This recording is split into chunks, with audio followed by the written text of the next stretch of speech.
نحن ندعو نصلي على رسول الكريم اما بعد اعوذ باللہ من الشیطان الرجیم بسم اللہ الرحمن الرحیم۔ اسلامک انفارمیشن کے معزز دوستو، السلام علیکم۔ امید کرتے ہو کہ آپ سب لوگ خیریت سے ہوں گے۔ دوستو، اس بار جو وظیفہ پیش کرنے جا رہا ہو یہ نوکری اور روزگار کے حصول کے لیے ہے، یا آپ بیرونی ملک جانا چاہتے ہیں اور ویزا نہیں لگ رہا ہو، کوئی نہ کوئی رکاوٹ آ جاتے ہو یا وسائل کی کمی ہے، تو اس کے لیے یہ وظیفہ ضرور کرے۔ اللہ کے حکم سے آپ کا ہر مسئلہ حل ہوگا۔ جمعرات کے دن سے یہ وظیفہ شروع کرے۔ بعد نماز عشاء بوضو ہو کر 3 بار درود ابراہیمی پڑھے۔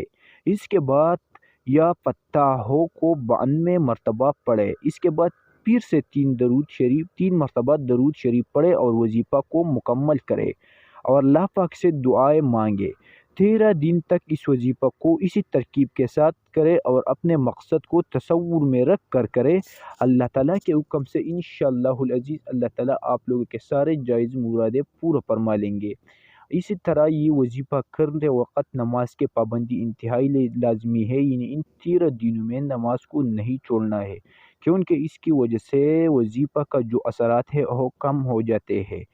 دوستو، ان 13 دنوں کے اندر اللہ تعالیٰ آپ کے مقصد کو ضرور پورا فرما لیں گے۔ اگر آپ لوگوں کو یہ ویڈیو پسند آ گیا ہے تو برائے کرم ہمارے یوٹیوب چینل کو ضرور سبسکرائب کریں۔ شکریہ۔